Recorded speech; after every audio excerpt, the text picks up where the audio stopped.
Bridget from Two-Tone Yoga. Today I'm going to be doing a short workshop on the breath and how it can have a really profound effect on your life and changing your life for the better if it's utilized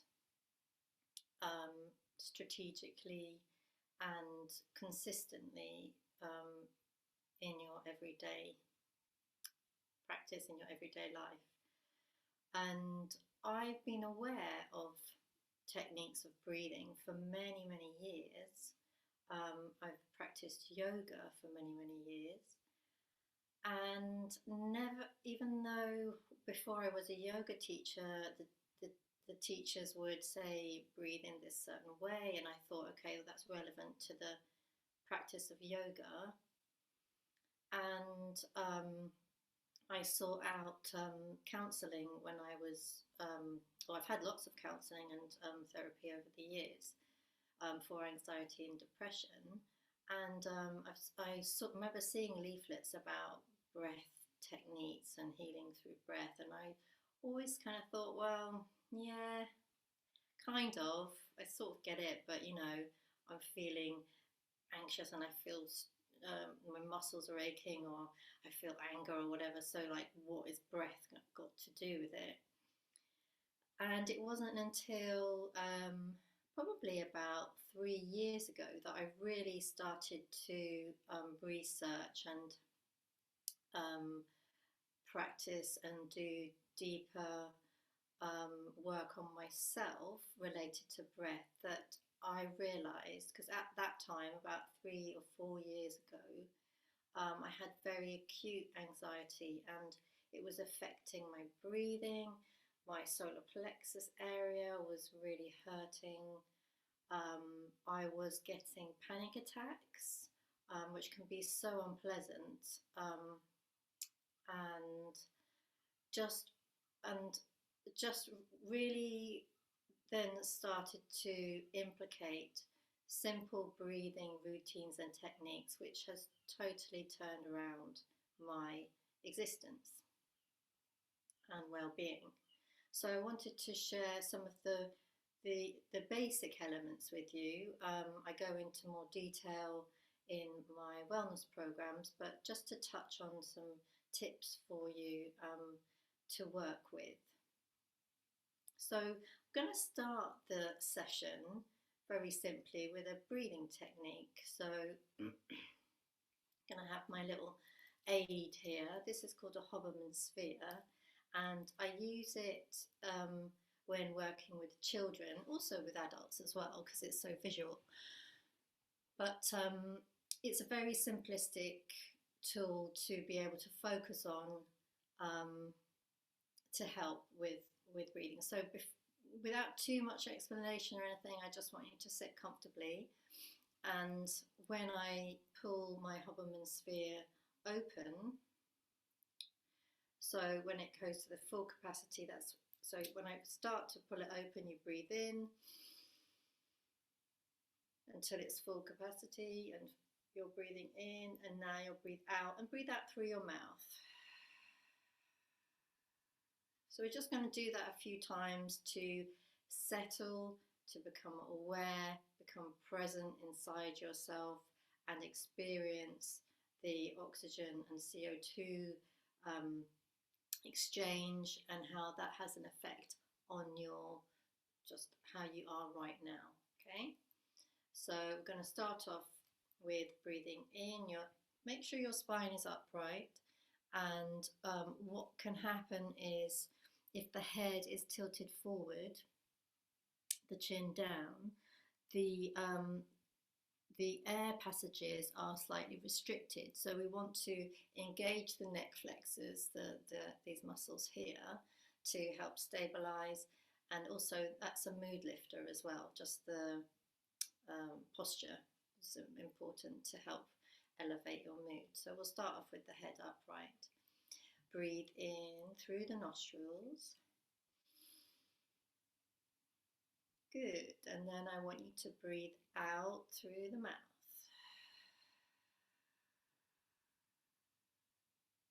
feel the shoulders drop as you breathe out. Let's breathe in again. Breathe in. And breathe out through the mouth. Good.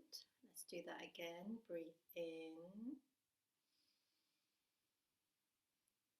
Through the nostrils, expanding in the lungs. Breathe out through the mouth.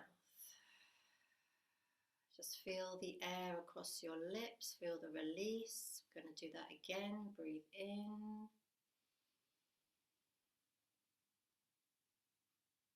And breathe out.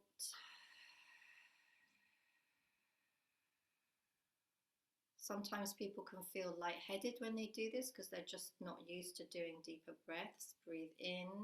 If you do feel too lightheaded, then stop.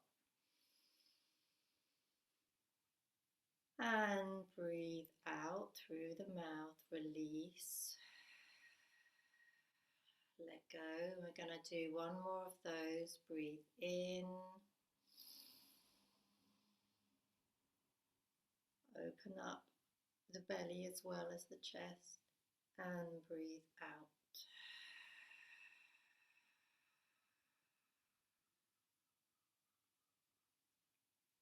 Good, so that's a very, very simple, obviously, breathing in and out technique. That's something, if you want to get one of those Hoffman spheres, you can practice it with your children. I find it very useful with my daughter. She's got SEN, special educational needs, and it's a really, really good way of calming children down when they are emotional, or even when they get hyperactive, when they're tired. And it's really good for you to do it with them as well, because it's a bonding technique. So that is just bringing some attention to the breath and how it feels to do deeper breathing. So now what I'm going to go into is a little bit more detail of when you're doing optimal breathing, the type of breathing that you're going to be doing. Because what can cause anxiety and stress is breathing constantly from this higher part of the chest, and you might find that you feel quite tight around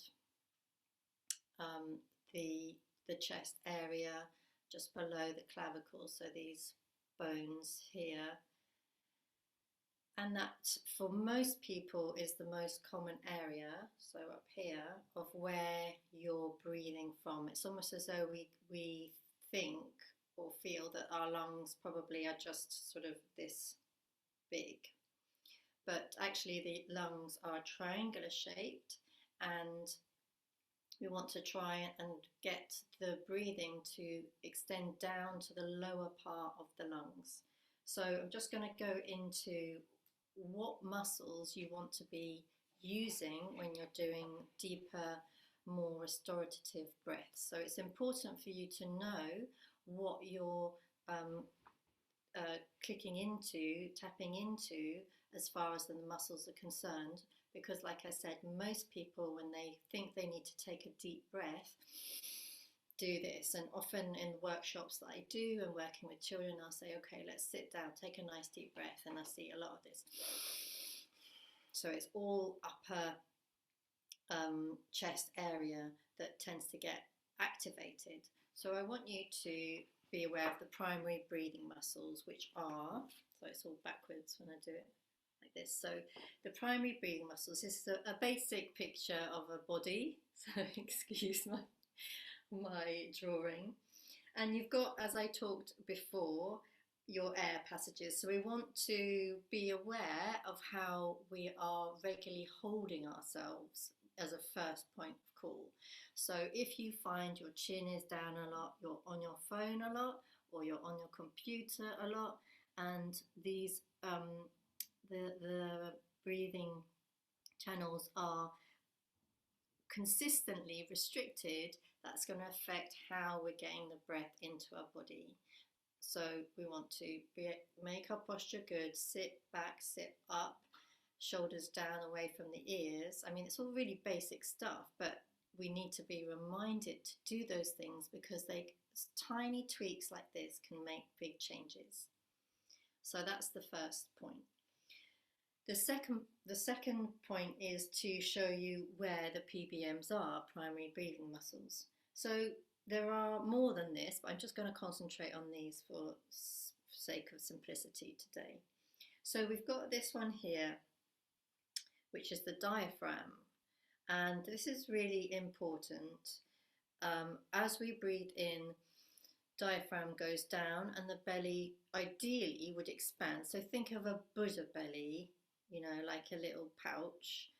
And when you breathe in, ideally these muscles just underneath the rib cage from here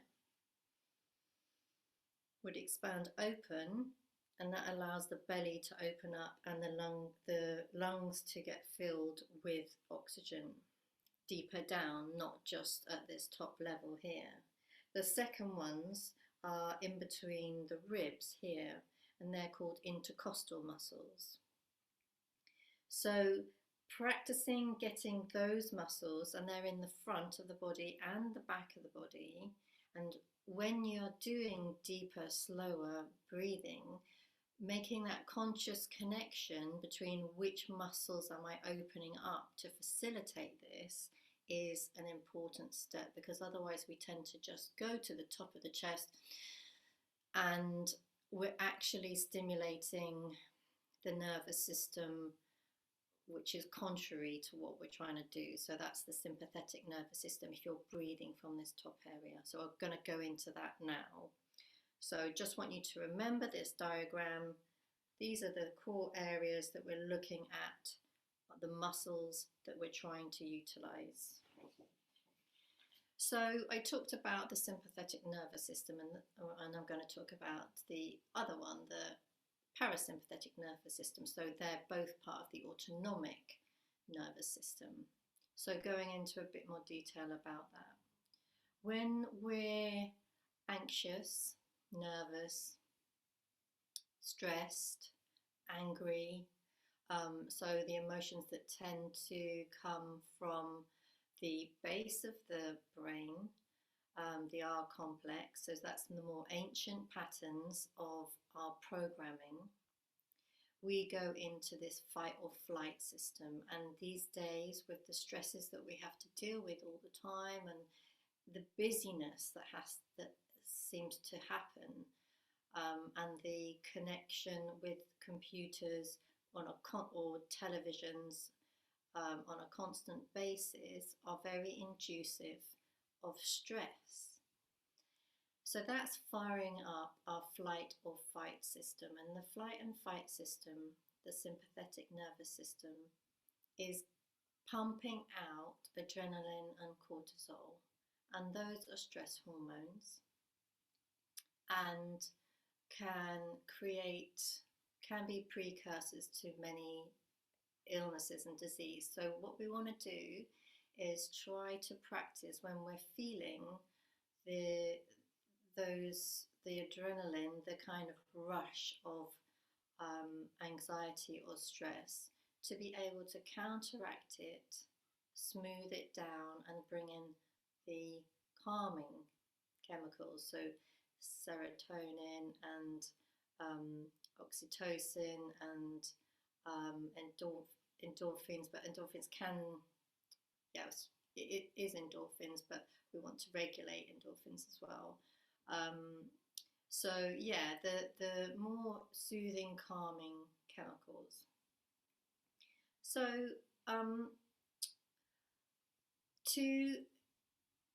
to get the parasympathetic nervous system kicking in, which is the other nervous system, and that is where we're soothed, calming down. We want to click into the pituitary gland more, and that helps secrete the chemicals that will help to calm us. But by doing that, as we want to try and create a habit to doing it, so we don't have to think about all these things too much.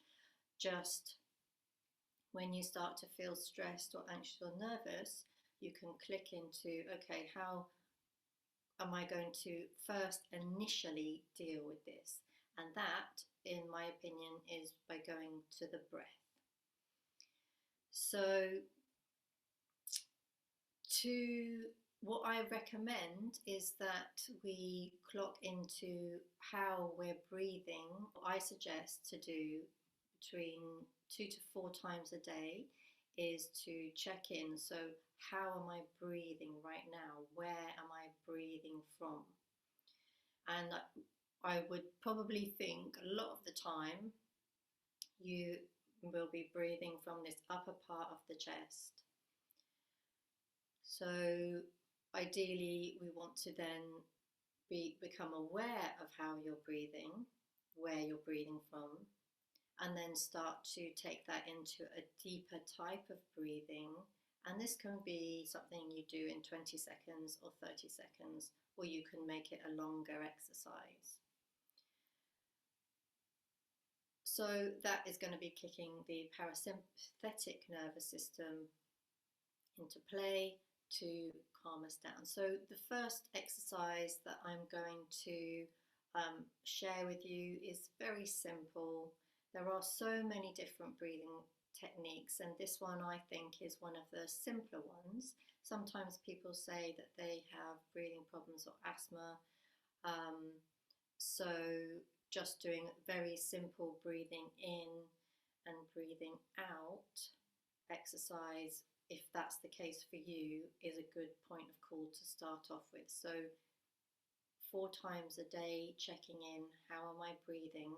So relative to how you're thinking, so where is your thinking at, whether you're thinking about the future or the past or the present, whatever it is, how's that relating to your breathing? And then how are you breathing? And then do we need to change your breathing to kick in a calmer response system from your body? And the first very simple way of doing it is breathing in, using those muscles that we talked about. So through the ribs and the diaphragm, and breathing out. So you can practice that now if you want to by placing your hands just underneath your ribs, the fingers together, breathing in. So see if the fingers can come apart at all, the way I'm sitting here. But so your hands would be together like this on your just below here, and as you breathe in, the fingers come away slightly, and as you breathe out, they go back together. So we'll take another breath in. The fingers come apart from each other, so you can feel the expanse of the diaphragm and the ribs on the side, the intercostal muscles, and breathe out. And this type of breathing I recommend you do with your nostrils, not through your mouth. If you find you don't like breathing out through your nostrils, then do it through the mouth. Personally, I think it's more effective if you do it through the nostrils. So let's do another round of that very simplistic breathing. Breathing in and breathing out. The fingers come back together again as you breathe out. And even just after 2 or 3, I would recommend just a minimum of 3. Do it again. Breathe in. Opening up, so you're feeling, you can probably not aware you had those muscles working so much when you're breathing in the ribs, the lower part of the ribs. Breathe out. Good. So that small change in breath can then help you in the thinking process of, is how I'm thinking right now benefiting me optimally, and maybe start to rethink how you're processing at that moment in time. But so the first point of call is the breathing. So the second exercise is, if you're okay with taking deeper breaths and retaining air this one is called triangle breath. So basically, the shape of a triangle, I'll demonstrate it for you. So we start at the top. Sorry, start at the side and take a breath in. Good. For 4 seconds. Then you retain for 4 seconds. And then you breathe out for 4 seconds. So we've made the shape of a triangle. So we'll do that again. Take a breath in for 4 seconds. Hold for 4 seconds. And breathe out for 4 seconds. Now we're going to do 5 of those. So that's the first one. Second one, breathe in for 4. Hold for 4. Breathe out for 4. Okay, and again, breathe in for 4. Hold for 4.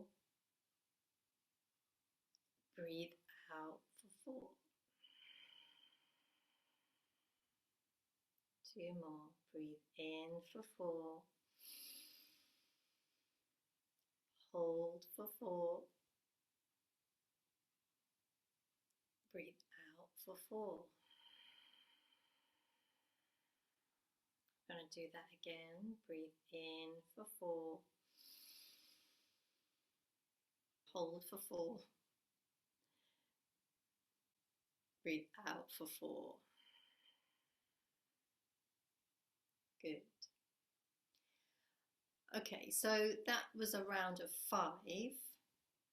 And what I would recommend is to do 10 if you have the time. So obviously it's time dependent. And that is the second sort of level or step, rather than just checking in with the breath and breathing in and out. If you feel that you need to calm down a little bit more, you can take that time. 5 is good. Optimally, we do 10. So the next type of breathing that I'm going to do with you is 4-7-8 breathing. And this is a type of breathing from cognitive behavioral therapy. So we will start off and practice the breathing, placing your hands on the side of the ribs, so you really get a feel of the ribs expanding as you breathe in. We're going to do the breathing through the nostrils, so you're breathing in through the nostrils and breathing out through the nostrils. So I was in hospital just before Christmas actually, and I found that it was quite a stressful situation, and there was pretty limited things that I could do to help myself, and I knew that what I could do was to click into my breathing. So this type of breathing that I'm going to share with you now, I find very beneficial to change the nervous system into the parasympathetic nervous system. Also maybe at night time, if you find that you wake up or you get anxious and you've got time to do it during the day, it's one of my favorite go-to exercises to do. So you breathe in for 4 seconds, you hold for 7 seconds, and breathe out for 8 seconds. And we're going to practice 4 together now. What I recommend is, if you start practicing the 4-7-8 breathing, just until you're more familiar with it and your body has been able to adjust, you just practice with 4. Then once you've been doing it for a few weeks, even up to a month, then you can take it up to doing it 8 times. So again, if you have breathing issues like asthma or lung conditions, this one can be slightly more difficult. So stick to the simple breathing in and out method. So you're going to place your hands on your ribs, I don't know if you can see, just here like that, so that you can get the experience of the lungs expanding, the rib cage expanding, and trying to allow that diaphragm to open up. And in the beginning, when you do start to do deeper breathing, what I've found a lot of people to experience is get frustrated by this, the diaphragm area being tight and not feeling like it's expanding or opening.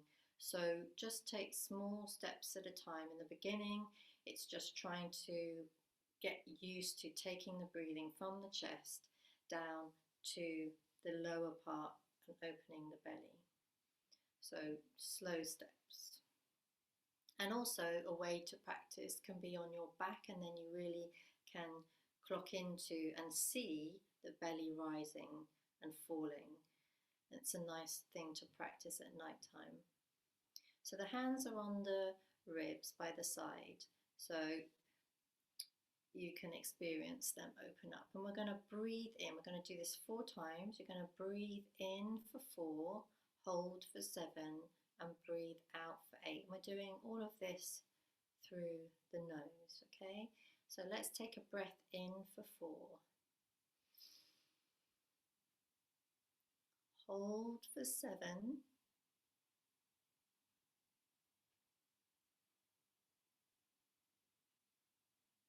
And out for 8.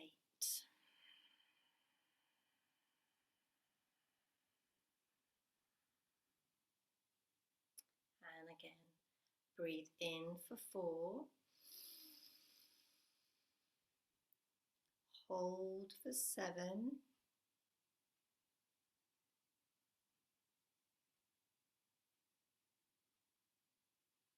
And out for 8.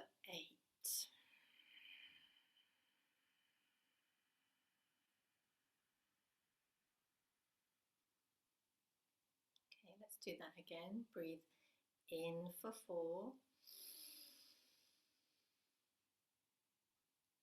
Hold for 7.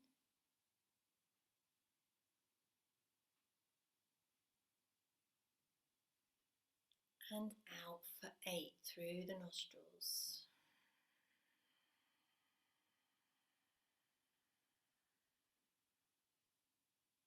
Last time, breathe in for 4. Hold for 7.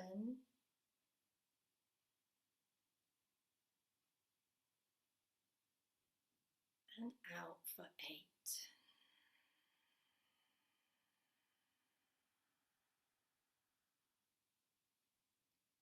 Okay, so if you had your hands on your ribs on the side, hopefully you were able to experience the expansion of the rib cage in and out.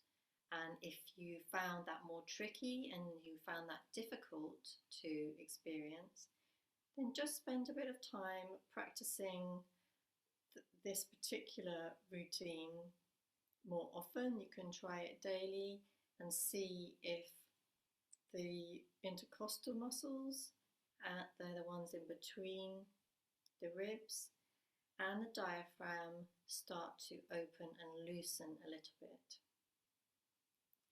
So I hope those breathing exercises were helpful. Try and practice them so that when you find you do need to use them, that you can automatically go to, okay, I need to breathe. What's the breathing technique that I associate and use best to help calm my nervous system? So practice is the key to everything, and to sustaining a level of well-being.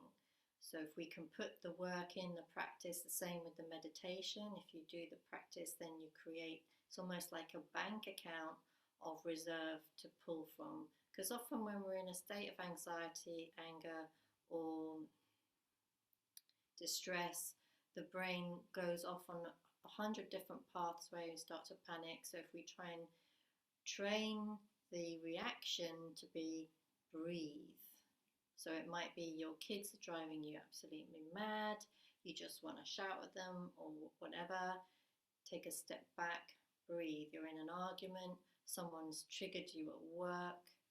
So what we're trying to train is the automatic response to be go to the breath. And it can be the simple one, literally, how am I breathing right now? Where am I breathing? Is it in my chest? Is it in my belly? And try and bring it down so you are opening up and using the belly. So yeah, try and put these things into practice. If you have any comments or questions on how any of these things are done, and like I said, there are so many different types of breathing techniques. These are just a few. Just pop me a DM or question in the feed, and hope this has been useful. Also, there are breathing techniques that clock into healing and toning the chakras as well, which can be very useful for if you find you get specific areas of your body that cause a problem. It's usually related to a certain energy center, which is the chakras, and you have breathing techniques associated with doing that. And again, that's all covered in the programs that I teach. So yeah, I hope you get along well with these initial steps of breathing, and have a good day. Thank you. Bye.